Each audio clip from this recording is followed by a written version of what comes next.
everyone, welcome back to the Wild Thoughts podcast. Today we're back with season 8. Woo, woo. Oh my god, 8 seasons. That's crazy. I was telling my mom today, I'm like, Mom, yeah, 70 episodes. And she wasn't listening. I'm like, Mom, I said 70. And she's like, whoa. And she said something and I was like, I don't know. We're like so close to 100 episodes. I know.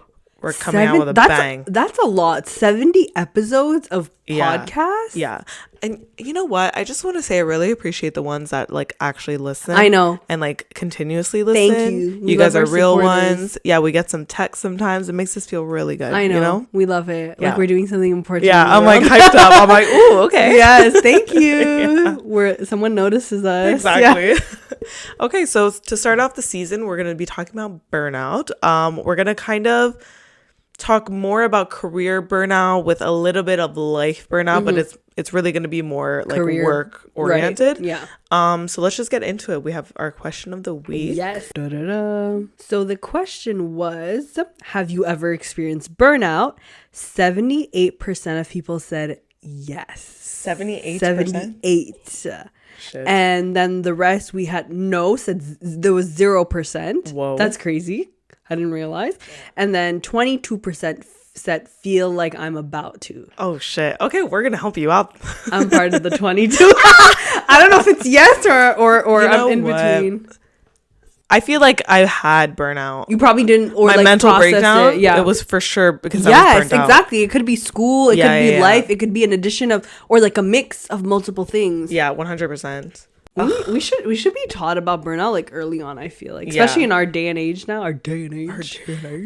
Well, we're gonna help you out with that. Yep. So let's get into it. So let's start with what is burnout. So first of all, it's your exhaustion, okay, and it can be physical, mental, emotional, just like every type of feeling that you have, you're just like exhausted all the time, and it can be caused by excessive and prolonged stress, which we're also going to talk about the difference between stress and burnout a little bit later on, because there is a difference. Right. If you didn't know. There is. I did not know. Yeah. So like stress can be somewhat healthy depending on, yeah, you know what I mean? Yeah. But burnout is just like, I don't feel like there's you're any at your healthy. limit. Yeah, exactly. You're done, that's like, you know, another level. Exactly. And it can also make someone feel like super emotionally drained, where you're like unable to function. You can't think in the context of work, especially. You won't be able to work at all.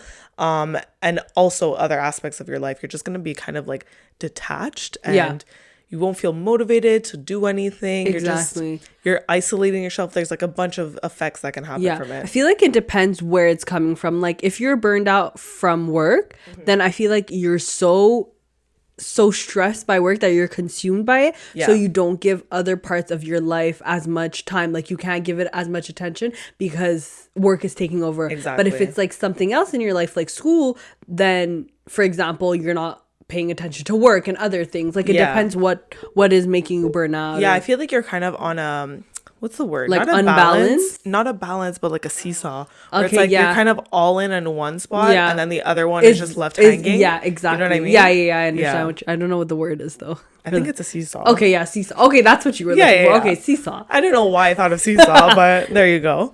It can also reduce, like I was saying, productivity. You have less motivation. You even feel helpless or hopeless or even resentful towards other people. And I was also reading, which kind of makes sense, that like because of COVID, a lot of medical professionals and even like people that work in education have become burnt out because they were like nonstop overworked. Working. And especially in a pandemic where you're already like, I feel like the pandemic took a toll on everyone's mental health to begin with, and then you're adding on the fact that they have to work day and night. Yeah, and people are kind of relying on them. Exactly. And they're also maybe, because they must be scared too. They're more prone to getting it because they're in that environment of like around people that are sick that may have it. So that's definitely, that makes sense. Yeah, exactly. And then when I was also thinking just personally about burnout, I feel like it's higher now than ever because we're in the midst of like hustle culture. And like everyone's always telling you need to have a side hustle. You need to have multiple what's it called, streams of income. Like you need to keep working because especially now, like we can't even buy a house. Like we don't have that kind of money where the world is at this point. And there's like an economic crisis. Like things are high. And like, I feel like it's just like it's coming to a point where like it's too much. Yeah. We can't do it. How to survive, basically. Yes. And it's like, because I feel like we're almost taught that, like, we're not taught that we need our necessities. We're kind of reaching for more than our necessities, but that becomes our necessity. Like, you know, there's like a want, you know how there's like wants and needs, but then there's like social needs, like the wants become a need in a way. Okay, I'm going on like a random, but you know what I'm saying, where it's like our standard of living is like it's becoming the norm. Yeah, like, exactly. If you're not at least having 2 streams of income, it's like, what are you doing? You're poor, like, or like you can't, exactly. I don't know, survive. But I think we need to, the less the better, maybe sometimes go into that mindset to not exhaust ourselves, because sometimes we're doing all of that to provide for things that we don't necessarily need or want, and that won't make us happy. So we need to like look at the bigger picture sometimes. And, exactly. Yeah. And even working from home, it's like we're so used to being in front of a computer, and because we're home, we can just keep working. So a lot of people just keep working past 5 p.m. and because they want to finish something, and then the next thing you know, it's 8 p.m. and you don't even have time to relax. Because then you have to do your workout. You have to make lunch for tomorrow. You have to make dinner. Like, it's the worst. You have to fit in time for yourself and like keep that work-life balance in check, because it's become really hard. It's harder than we think, honestly, now that I can actually like understand it a bit. And time passes by so fast. It's so easy to get in, like, warped into work all day. It's actually very hard to create the separation, but hopefully we'll talk about methods and things like that later in the episode. 100%. And also there's the idea of that girl routine that we've spoken about before, but now there's something else. Like, there's a trend on TikTok that's like my 5 to 9 before my 9 to 5. And like most of the time I will say it's positive. It's like working out, like reading, like journal, like stuff like that. But then you also need to see the impact of like, okay, but what are you doing at night? Are you relaxing? Are you going to bed early? Are you getting your sleep in? Because sleep is important, people. Yeah, like, exactly. That causes a lot of health issues if you're not sleeping. No, so 100%. Because the 5 to 9, I get it. And it's also inspirational in some ways. But if people see it too much or get kind of pressured, it can also feel like another productivity, but in the evening when you want to relax. But then it's like sometimes being productive doesn't always allow you to relax, obviously. So it's you have to take it with a grain of salt. I feel like it's about finding a balance. I feel, exactly. Know? Now we're moving on to basically signs and symptoms of career burnout. So kind of how to become aware that this may be happening to you or that you're in a burnout stage, but reiterating, just feeling like very drained and tired most of the time. I think you can see the shift in your body, unless you're super used to it, then that's a different, but I think the whole point is to kind of notice it and stop it before it becomes too much. But you kind of see little signs, for example, physical signs like losing your appetite, like you're so consumed in whatever you're doing, you don't even have the like it's almost like you're so anxious and stressed, you can't eat, or you can't like take a second to sit down and be calm and eat.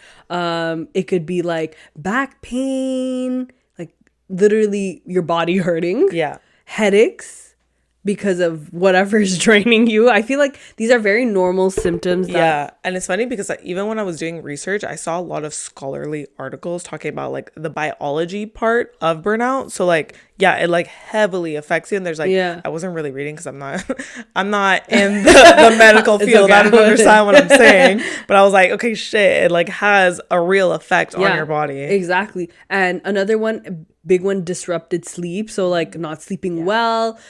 Obviously, you know how there are different sleep, what is it called? Not levels.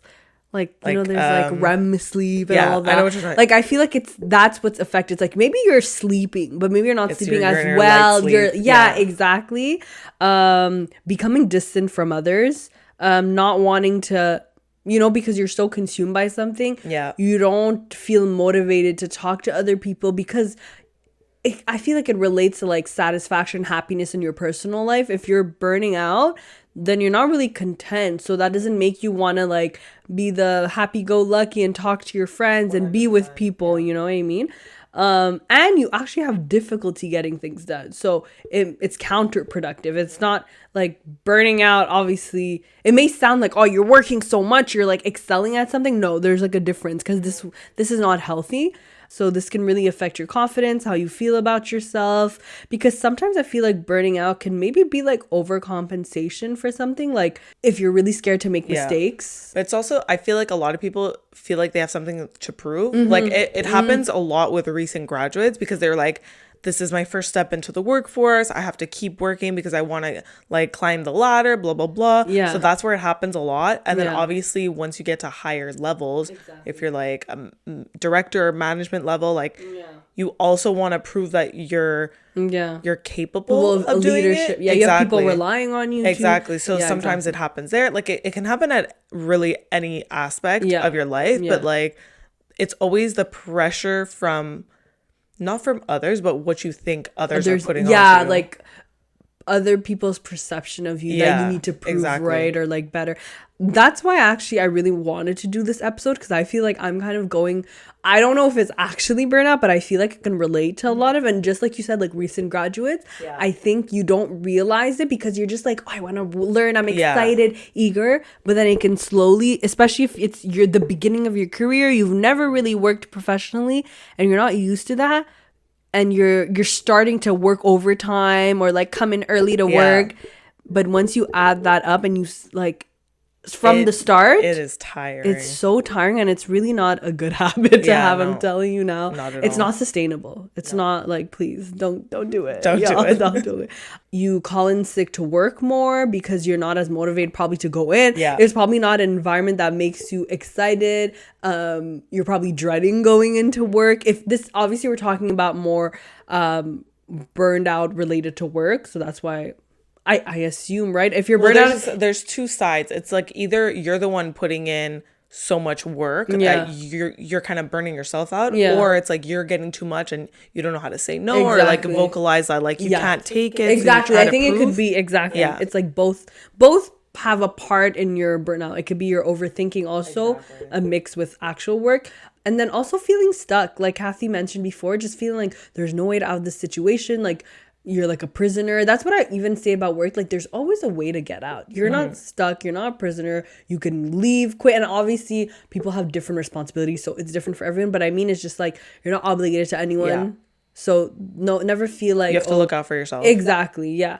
And quickly, there are emotional symptoms also, just feeling like self-doubt, like a failure. And Kathy already mentioned this, but like helpless and defeated. Basically like you're stuck and that there's no other way to do things, basically. And that maybe this is the norm of your life. You kind of forget. Loss of motivation and also detachment, which we mentioned. And then behavioral symptoms. So withdrawing from responsibilities. So I feel like because you're so drained from doing, whether it's work or other things in your life that you're putting pressure on, you don't have the urge, because it could almost lead, like burnout can lead to depression. So I feel like you don't have that urge to like take care of yourself, complete your responsibilities or take care of things. You tend to isolate yourself from the world and from people. So these are a bit repetitive, but just to say, like, these are very common and can happen. It could be a behavior, but it can also be like a physical thing, like because you can detach yourself physically, and then how you act also. And then unhealthy coping mechanisms like binging food, alcohol, drugs, basically burnout doesn't lead to anything good, obviously. And then you project onto others. You can become insecure, probably impatient. You're frustrated. Exactly. So it's like you easily get triggered. Yeah, exactly. And then I think that's about it. There's probably other symptoms also, but in general they fit into these categories. Sure. Let's kind of discuss the differences between stress and burnout. They obviously can be related, but I think the difference is in how they manifest. So how they come to be. I think stress can be, it's a normal and it can be good. If you're starting something new, it can be a bit uncomfortable. But burnout, I feel like, is the unhealthy version of stress and like the extreme version of stress, where you're, exactly like not eating, it's affecting your body. Regular stress shouldn't affect your appetite. It shouldn't necessarily affect your sleep. It's just like a little a feeling in your body. So stress is someone who's overactive, hyperactive. Burnout is more like you're disengaged, and you're producing a self of like sense of helplessness or hopelessness and just loss of like motivation, hope. I think we've like established that throughout the last few minutes. And like we mentioned, burnout can actually lead to depression, detachment, and prolonged distress. So you're just kind of always like in a panic, distress, anxious, like it's very like burnout's continuous high stress. Yes. Like stress you can be end. stressed. Exactly. There's different like motions of stress, but when you're close to burnout, it's because like it's just constant stress. Exactly. You never have a moment of that's the worst. Like even you telling me that, I'm getting stressed in a bad way. Stress and burnout have very similar effects, but basically the main differences are that burnout is overwhelming exhaustion. Like you're exhausted and it's like, I feel like you're so overwhelmed by the things you need to do, the pressure you're putting on your stuff that it's like you can't almost comprehend like it's kind of that feeling where, you know, when people are like, oh, I have so many things on my to-do list, I don't even I can't work because like I don't know where to start. You have so much, but it's like you don't do anything at all times. Exactly. So, stress. But basically detachment from the job or task, which we mentioned, basically also like not feeling it not sparking any creativity or motivation or joy. Exactly. You have no joy really doing it. It's more of like like you said, an actual task where you're not really feeling any passion for it, and a sense of not being productive, accomplished, or effective. So we repeat it a lot, but basically just to understand that I feel like it's important to emphasize the actual feelings and what it translates to and know the difference between stress and burnout. But you're definitely going to feel it. Oh, 100%. You're definitely going to feel it. But I feel like some people, they should know the difference because let's say you just have like a week where like a big project's coming up, so you're like super stressed. Like you're not at a point of burnout. You're just stressed about a certain thing. Exactly. So I think you have to realize like we're kind of get into it, but it's like you have to question like, okay, why am I feeling this way? Is it something that's gonna pass, or is it like this overwhelming feeling that I can't deal with? Okay, so let's get into possible causes. So we spoke about effects, but these are more like concrete reasons. So if you feel like a lack of control in your work environment, so like you don't have an ability to influence decisions about your work, so like your schedule or even like your workload projects that you get assigned and you're just kind of expected to do it. Sometimes that can like build up and then you can't accomplish what you need to and you're overwhelmed, basically. I feel like it can also maybe like being micromanaged can maybe lead to like feeling like someone's watching you at all times. That's why your work environment is like a huge impact on it. Exactly. Then unclear job expectations. So same thing, like I was saying, you may feel uncomfortable at work when you don't know what others expect from you. So like, let's say if you're not being vocalized like what your goals are or what your expectations for like a certain project is, and like you complete something, but you're like, okay, I don't know if I should be doing more for it too much. Like the uncertainty can make you overthink, and that's what can cause it too. Exactly, 100%. And I feel like sometimes you may think you understood something, but let's say it's at work and your boss's expectations were something else, but for some reason like you guys were not on the same page, and you're going into it thinking like, oh, I did everything, and then they're like giving you feedback and you're like, oh, this was not, you know, so that can create kind of pressure on you. But again, it has to be something constant. It can't be just like a one-off. No, exactly. Then also dysfunctional work dynamics. So if you have drama between team members or like within cross-functional teams, that can cause a lot of stress. And like you have to work with these people, so you're going to see them every day. So you kind of have to deal with that or else it's going to affect it. Exactly. Extremes of activity. So if something is too tedious where you're just like, let's say copy and pasting every day, that's all you're doing, or too chaotic where you have 10 different projects that you're trying to juggle and you're trying to manage and you have to do work for, that just on both ends, it drains your energy, and that's what can also cause the exhaustion. Lack of social support. So if you feel isolated at work and in your personal life, that's where the detachment comes in. You're less motivated because like it's like at that point, what do you have? Right. Nothing. That's so sad. I mean, for sure. Like I think we spoke about this in our other episodes, but like having people around you, some social aspect, it's like human nature. Exactly. So And then finally, work-life imbalance. So basically don't let work consume your every waking moment. You need to have that work-life balance. Exactly what I was saying, like stop your work at 5, even if you're working from home. Like don't try to do overtime for nothing because your work is still going to be there the next day. Exactly. So just wait until then. That makes such a big difference. Like even if you say, oh, it's an hour, six, like that's a lot of work. That's like you're doing like 9 hour and a half days, like that, and you barely have any time to yourself after. Exactly. And if you're doing that much work, you're probably thinking of work after too. So you need to detach as quickly as possible. I think 8 hours a day is enough, guys. Yeah, 100%. And even if you're someone that like is checking your emails all the time or checking your Teams chat, like put at least like snooze notifications. You can do that from like at least 6 p.m. until 7 a.m. the next morning. The best thing I ever did was delete my work mailbox from my phone and my Slack. That's brave, because I had both and I just could not. So for my own health, I was like, I think it depends. Like if you can manage it and you're not at that point where you're like super, but if you're seeing like, oh, things are contributing, or you're on a weekend and you check your mail, like because it goes into your all inboxes, you know, and then you see a work thing and it triggers you. So that's why I feel like it depends if you can manage where you're at. So if it's like healthy, but if you're feeling like it's creating a triggering, then just delete it. Just check on your computer during your work hours. You're fine. Exactly. That's a perfect segue, because we're going to get into preventing and treating career burnout. So the first thing is you need to be aware that you're actually burning out. Like that's the first step. The first step is to admit that you have a problem. But like basically use whatever reasons that we just listed as like effects or like possible causes, and kind of determine like, are you actually going through a burnout right now?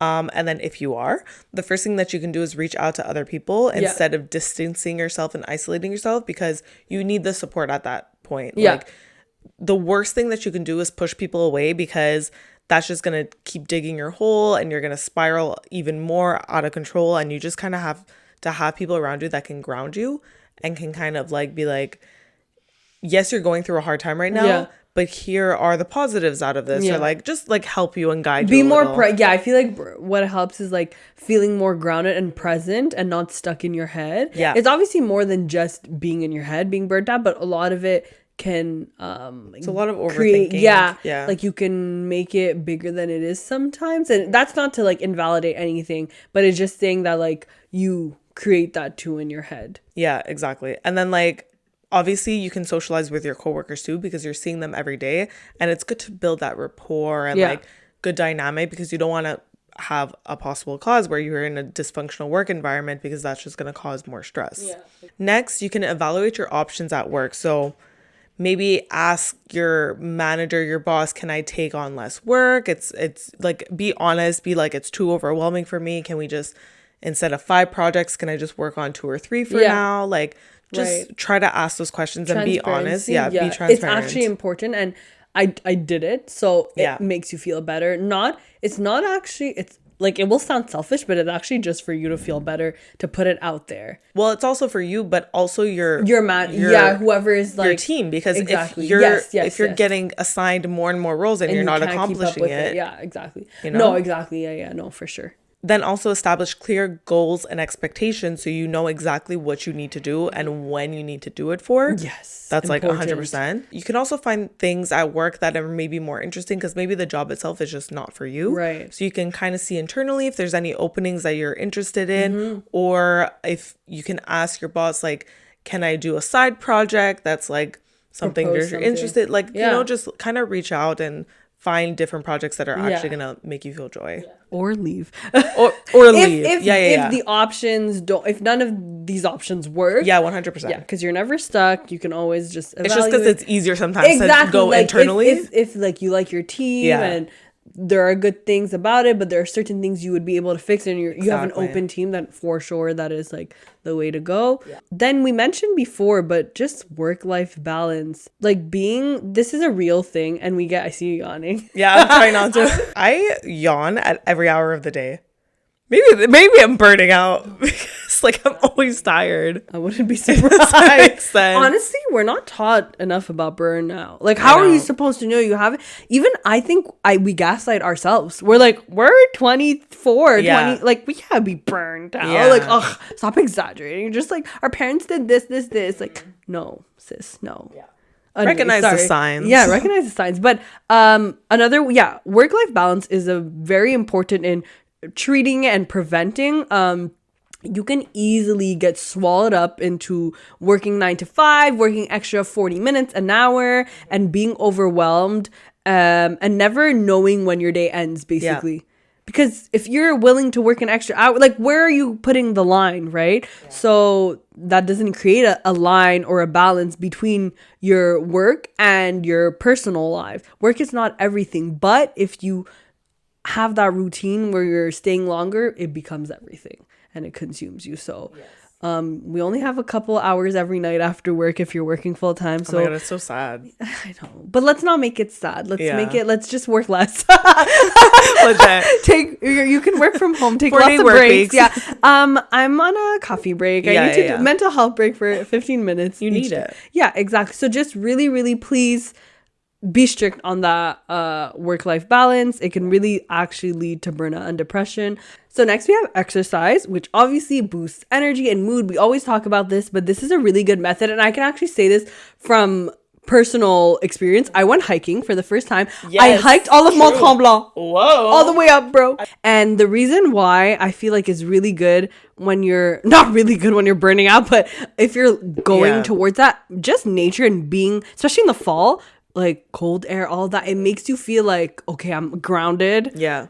You know, and you feel more free when you're doing things like hiking, because you feel your breath, you feel like the heat in your face, like all of that, and it makes you feel like yes, exactly, and it makes you feel like your mind is clear. So I really recommend going outside, running, anything that can maybe get your cardio up, or just. But yeah, I was also reading that like working out in general is just like, it helps distract you. Exactly. And it takes like a period of time that like not de-stresses, but it like relieves some of the stress that you're feeling for a period of time. Exactly. So that can help you. Yeah, exactly. It really does feel good. Highly recommend. And it can let some of that frustration out. So it could be anything. Just do some activities. So these are all like regular things, you know, just being healthy, but eating healthy, honestly, just taking care of your body, your appetite, like just take care of yourself. Don't neglect yourself. And I think when you're going through a burnout or almost getting there, those are things that start to happen that put you deeper and deeper in it. So if you can kind of correct that, minimize sugar, try to eat more natural, healthy foods that would affect your mood. Yeah, exactly. There are actually foods like that can affect your mood, like alcohol, caffeine, if you consume in excess, obviously. But just try to like be mindful of those things. Oh, next one, be mindful. So practice mindfulness, breathing techniques that can be while working out, meditate. Yes. Just, I think being present, honestly, is the key to life at this point. Let's just stop our podcast at that. Key to life. No, I'm kidding. But like, that's the meaning of life. Like, I feel like we say that a lot, but being I think once you learn how to like fully be present, like master that, you've reached like the highest level. Yeah, of, exactly. Like, but can anyone learn how to fully just always be present? Is that no? But I feel like you can train yourself to just happens, turn on. Yeah, you know. Okay, everybody, that's the end of the episode. We hope you all enjoyed it. Let us know if this was helpful.